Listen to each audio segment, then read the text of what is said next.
Is it possible to get ripped like Baki in real life? And if so, how would you even go about doing it? Well, in today's video, I want to help you answer those questions and set you on a great trajectory on how to get more lean and ripped in real life.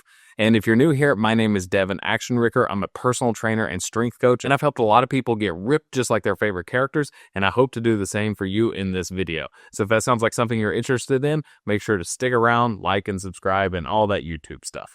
All right, so without further ado, let's jump into it. Okay, so first up, we have 4 extremely important factors. These are definitely the most important factors for determining how you're going to get in shape and what you're going to look like when you get in shape and all that important stuff. So the number one thing is steroids. You guessed it. We already knew. In fact, you know what? We don't even need any of the rest of these 4. Screw it. Let's just take steroids. Let's just look like our favorite characters just like that. Bam. No, honestly, steroids do work, but they come at a great cost, and I highly recommend not doing them, especially with like new modern drugs coming down the line with AI and all that sort of stuff that will probably have little to no side effects like way down the road. So there's no need to start steroids if you've ever thought about it. Totally don't recommend unless you're like trying to be a professional bodybuilder and you're doing it in a extremely safe manner, like under a doctor's supervision. I highly do not recommend those. So while I'm joking, they do definitely work, but they come at a great cost and I don't recommend them. So just wanted to get that out of the way, because to get a physique exactly like Baki's, especially in some of his bigger shots, they would definitely help. But instead of doing that, I want to help you get the best physique that you possibly can, and in a natural and efficient way. So given that, let's take steroids off. What is the first most important factor? Genetics. So unfortunately, this is kind of like the steroid answer. Like, genetics just kind of determine exactly how you're going to look. You could be, 5% body fat and someone else could be 5% body fat, and you could look completely different even if you had the exact same amount of muscle mass. That's just how it is. If I were to step on stage being the same height and weight and body fat percentage as the guy next to me, I would still look different because I have different genetics. I have different proportions. I have different muscle sizes, all that sort of stuff, different arm lengths, leg lengths, torso lengths. All of that really plays a part in looking like a certain character or just being the best version of yourself. So just know that. So some people are just naturally very, very lean, and they could get a physique where they're just naturally leaner, but they might have a little bit of a harder time gaining muscle. Whereas some people have a really easy time gaining muscle, but they have a really hard time getting lean. So it just depends. Most people are somewhere right in the middle. So that's number one. Now that's something we can't really change. But good news, these next 3 are things that we can change, and that's what I really want to talk about in this video. The first one is your nutrition. And we're going to go into more depth into each of these points here in just a second. But nutrition is so key. I would say this is the most important factor when it comes to losing weight, gaining weight, or anything like that. Especially if you want to look like someone like Baki, you have to be so lean with a lot of muscle mass. And you can get lean and not have muscle mass. That's pretty easy to do. Just don't eat, right? But how do you eat in a manner in which you're actually going to gain and maintain your muscle mass whenever you have it? All right, so that's factor number 2. Factor number 3, can you guess it? Let's see if you can. 3, 2, 1, training. Training, yeah, you probably could guess that. You probably knew that. So training is extremely important because we have to know not just like how to train, but we have to know what to train. We have to know like when to train. We have to know all these different variables of training. Now, I don't want to overcomplicate things, and in this video, I hope I don't overcomplicate them. I hope that all of this stuff makes sense in a very basic way for you. And if you want to go into more depth, I have more resources linked in the description down below. So everything in this video is going to be very basic, but hopefully it gets you on the right track to achieving your goals. All right, so factor number 4 is going to be cardio. Cardio is extremely important, especially when trying to get lean. You'll notice that a lot of bodybuilders do certain kinds of cardio, and they end up being extremely lean whenever they're on stage. But what kind of cardio is that? We're going to talk about a couple of different types of cardio as we get more into the video. And to be honest, none of these things actually matter at all if you don't have one thing. And that one thing is consistency. You have to be consistent. Now, your genetics are going to be fairly consistent your whole life, right? But the consistency in your nutrition, training, and cardio is what's really going to help you get the best physique that you can possibly achieve. So it's something that we all kind of know already, but it's also a really good, important reminder. We just have to stay consistent with all of these things. So first up, let's talk about nutrition. These are the 3 most important factors when trying to change your physique when it comes to nutrition. First up is calories. Calories in versus calories out. You've heard it since the dawn of time, but it's so true. It's so important. If you're trying to lose weight, let's say that you're really, really big, but you have a good amount of muscle mass and you want to look like Baki, or you just want to get ripped. The number one thing is you have to cut out calories, but you have to do it in a really appropriate manner. Now, if you're really, really skinny and you have to gain up to look like Baki, then calories also matter quite a bit because you're going to have to gain. You're going to have something called a hypercaloric diet so that you have more calories in, you gain weight, you gain muscle, and you get a more similar physique to Baki's. Now that's step number 1, but the type of calories really, really matter as well. And probably the most important of these is your protein. You have to make sure that you're having enough protein per day. So I recommend this in a lot of different videos. This is kind of like the old bodybuilding saying, you really should have somewhere around 0.7 to 1 gram of protein per day per body weight. So if you weigh 200 pounds, you'll have about 200 grams of protein per day. If you weigh 150 pounds, you'll have about 150 grams of protein per day. Now, obviously, if you're gaining or you're losing, those numbers will change over time. If you lose 10 pounds, you'll have 10 grams less per day. So that's just a really basic and easy way to track your protein. Now, that was number 2. Number 3 are your carbs. Why carbs? Because carbs are your primary energy source. They get into the muscles, they get into your brain in the form of glycogen and glucose, and they help fuel you, not just physically, but mentally as well. So it's important to have carbs around your workout window. That's why I always say the most important meal of the day isn't necessarily breakfast, it's the meal that you have right before and especially right after you work out. Because as you work out, you're breaking down the muscles, you're getting tired, you're getting fatigued. You have to refuel your body afterwards, and protein and carbs are going to be the primary source of doing that. So if you have these basics down with nutrition, you're going to be well on your way to creating a better physique, one that's more similar to Baki's. But nutrition alone can't do it for you. You have to have really good training. And here are my 3 most important points when it comes to having a proper training program. Number 1 is you have to target the right muscles, right? You can't just be targeting like your toe muscles or your neck muscles or your elbow muscle. I don't know. You know what I mean? You have to target the right muscles to get the physique that looks more similar to Baki. So given that, let's actually take a look at Baki's physique and see which ones we need to target. Honestly, with a quick glance, we could just go ahead and just try to target all of them. Baki is a fighter, but he kind of has the physique of a bodybuilder, like more so.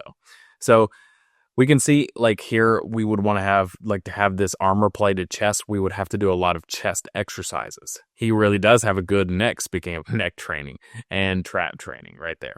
He's also got great shoulders. He's got great biceps. I mean, honestly, his arms are probably one of the weaker parts of his body, which is like crazy because he's got great arms.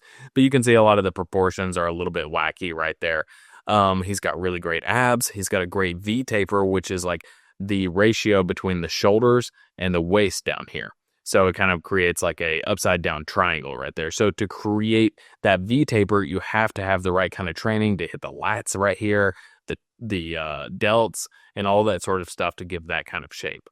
So basically what I'm saying is you should be on a really good full body routine, and we didn't even look at his legs, but essentially you're going to want to especially hit the chest, the abs, and the shoulders, I would say, are probably some of the most important parts for this Baki training anatomy.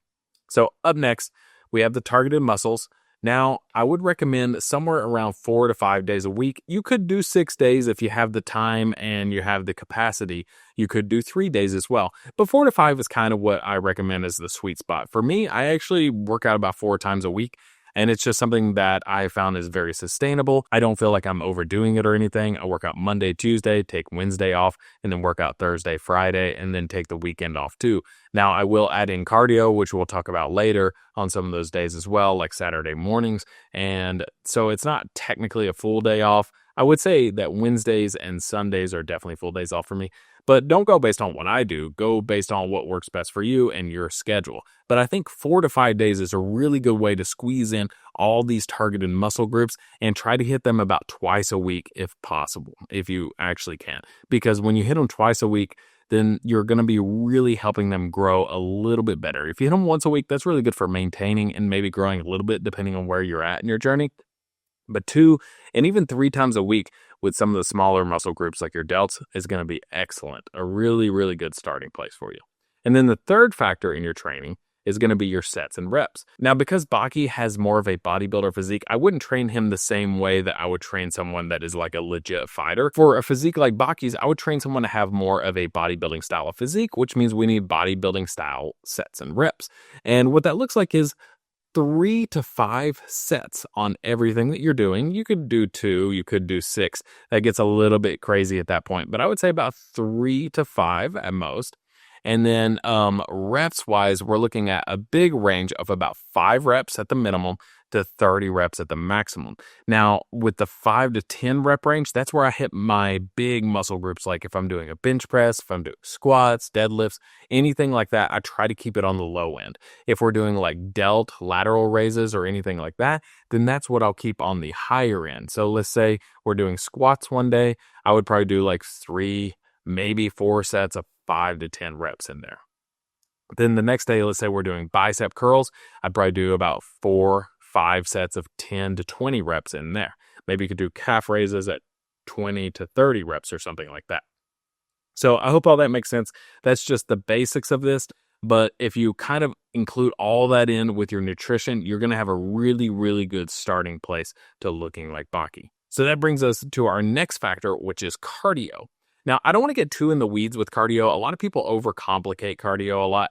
And if you're not an endurance runner, you're not an athlete, you're not competing in cardio kind of sports, then it really doesn't matter so much as long as you have these basics down. And the first one is you could do martial arts training just like Baki. You'll see a lot of people do jiu-jitsu or Muay Thai or something like that. If you go in, do like 2-3 hour sessions a week, that's going to be excellent for, cutting body fat and maintaining some sort of athletic prowess. And also, it's just going to keep you really lean and you're going to be able to kick some ass, which is a really cool plus. So martial arts is a really good option. Another one is HIIT training, high intensity interval training, or sprints. And when I say this, it doesn't really necessarily just mean running, but you could do like sprints on a bike. You could do sprints on like a rowing machine, or HIIT training on all of those things as well as swimming too. Just pick what works best for you, what you really like, and stick with it. And just get on a really good routine where you're doing it maybe 2-3 times a week or so. Now, up next is my favorite, and this is what a lot of bodybuilders do. And this is just one of my favorites because it's more of a lifestyle sort of thing. I don't have to like think about going to the gym to do this or going to like a martial arts facility or anything like that. And it is simply just tracking your steps. If you track your steps and hit something like 8 to 12,000 steps per day, I guarantee that's going to really, really help you hit those goals, especially as you're cutting down body fat percentage while maintaining your muscle mass. That's the trick. When you're cutting down, you have to be in hypocaloric diet. You have to be training properly, like we've talked about, and you have to have a good amount of cardio, but the type of cardio that's not going to make you lose muscle mass. So given that, we have everything we need to get a physique like Baki, right? Wrong. There's one more of the most important factors that you could be doing. Can you guess what it is? Let's see. It is rest and recover. Yes, you have to be able to rest and recover. So that's why we're not working out 7 days a week for like 3 or 4 hours at a time. That's why you could do hypothetically 3 days a week or even 2 days a week if you're really, really structured and have a good, efficient training program. But rest and recovery is so important because whenever you're resting, you can recover from each of your sessions, and that's where the real muscle growth happens. That's where you're really taking in the nutrition, the protein, you're resting, your body is repairing itself, and you're growing that muscle. Now, with rest and recovery, you don't have to do any of this fancy biohacking crap that's out there, honestly. All you really need to do is just make sure you're eating appropriately, you're resting appropriately. You know all the recommendations, like 7 to 9 hours of sleep a night, and then everything we talked about with nutrition. And those are going to be the 2 most important factors when it comes to resting.